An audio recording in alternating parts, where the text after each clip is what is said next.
अस्सलामुअलैकुम viewers and welcome. KC100 के weekly graph को देखें तो 93 पॉइंट इस वीक में मार्केट माइनस रही और 66,130 की क्लोजिंग। अच्छा, ये सिग्नल कैंडल बनी है और इनडिसाइसिव कैंडल, और ये टॉप पे जाके बन रही है। वॉल्यूम्स भी बहुत हैवी हो गए हैं as compare to previous months, previous weeks. 3,150 million, इससे पहले 2,876 मिलियन और उससे पहले 1,485 मिलियन। यानी वॉल्यूम हैवी होने का मतलब, और ये ख़तरनाक बात है, और ये पेनी स्टॉक्स में इस वक्त वॉल्यूम बढ़ रहे हैं।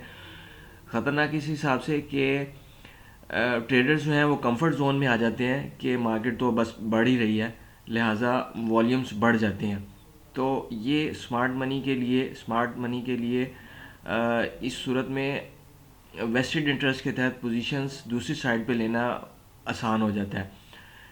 इसी को अगर हम डेली बेस पे देखें तो ये एनगल्फिंग बियर कैंडल है 13 दिसंबर की। अभी फ़िलहाल उसके अंदर ही 2 वर्किंग डेज ट्रेड हुए हैं। इस हाई से ऊपर जाना और इससे ऊपर क्लोजिंग देना ज़रूरी है मार्केट को ऊपर निकलने के लिए।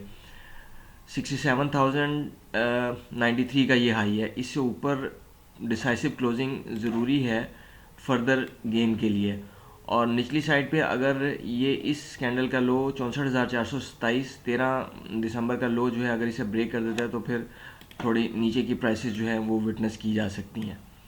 इस वक्त मूव जो है पेनी स्टॉक्स में, मूव जो है वो अपने ज़ोरों पे है, और ऐसे ही होता है कि सेकंड टायर शेयर्स जो हैं वो मूव के एंड पे फिर अपनी मूव स्टार्ट करते हैं। PIBTL लंबे अरसे से कंसोलिडेशन के बाद बेहतर होता हुआ, और ये इसकी जो हिस्टोरिकल सपोर्ट थी, ये रेजिस्टेंस बननी चाहिए थी 7 रुपये के एरिया में, लेकिन इसे अब ये क्रॉस करके ऊपर निकला है। सिनर्जी भी वॉल्यूम लीडर में रहा, और ये भी पेनी स्टॉक्स में मूव के एंड के ऊपर एक बड़ी मूव में देखें तो, लेकिन इनके लंबे अरसे से कंसोलिडेशंस थी, उसका ब्रेकआउट के बाद पुल बैक, और पुल बैक के बाद दोबारा अपनी बुल मूव को रिज्यूम करते हुए AGL में अपने रेजिस्टेंस एरिया पे सेलिंग, ये इसके हिस्टोरिकल 15 रुपये का रेजिस्टेंस एरिया था, वहाँ पे सिग्नल कैंडल बनी और उसका रिएक्शन जो है वो फिर लोअर ला की सूरत में नज़र आया।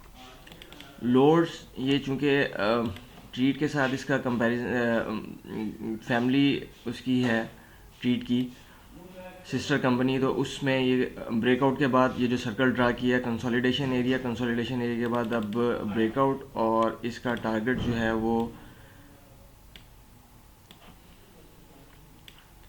12 रुपये के करीब जो है वो मिनिमम टारगेट होगा। तो ये कोई बाय सेल कॉल नहीं है, बल्कि ये एक एनालिसिस मैं शेयर कर रहा हूँ। ट्रीट के राइट की ट्रेडिंग ख़त्म हो गई है, और उसके बाद ये चूँकि जो सब्सक्रिप्शन टाइम होता है वो 1 वीक का होता है, तो उस टाइम पे अमूमन यही देखने में आया हिस्ट्री में कि उस टाइम पे शेयर जो है वो प्लस ही रहता है, क्योंकि लोगों ने को अट्रैक्शन देनी होती है कि भाई ये आप राइट जो है इसे फिल करें, ज़ाया ना करें। पेनी स्टॉक्स में पेस भी अपनी मूव के रिदम को बढ़ाते हुए, और इसकी जो हिस्टोरिकल रेजिस्टेंस है वो तो 8 रुपये 50 पैसे के करीब बनेगी।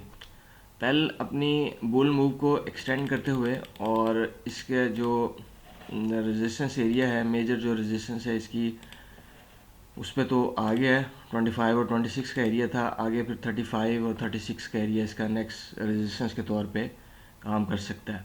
हास्कोल भी अपनी बुल मूव को बेहतर करते हुए, और इसकी फाइनेंशियल्स तो बहुत बुरे हैं, लेकिन ये कुछ रिवाइव करना चाह रहे हैं उसको। WTL भी मोमेंटम गेन करते हुए, और इसका ये रेजिस्टेंस एरिया 2 रुपये के करीब बन रहा है। इसे ऊपर स्टे करने की सूरत में फिर बुल मूव जो है वो एक्सटेंड हो सकती है। पेनी स्टॉक्स में कराची इलेक्ट्रिक भी बेहतर होता हुआ और अपनी बुल मूव को एक्सटेंड करते हुए। तो व्यूअर्स, ये कोई बाय सेल कॉल नहीं है, बल्कि ये एक लर्निंग के प्रोसेस का हिस्सा है। तो जो भी ट्रेड है वो स्टॉप लॉस के बगैर नहीं होती। स्टॉप लॉस जो है वो अपने आप को प्रोटेक्ट करने के लिए बहुत ज़रूरी है। Thank you for watching the video.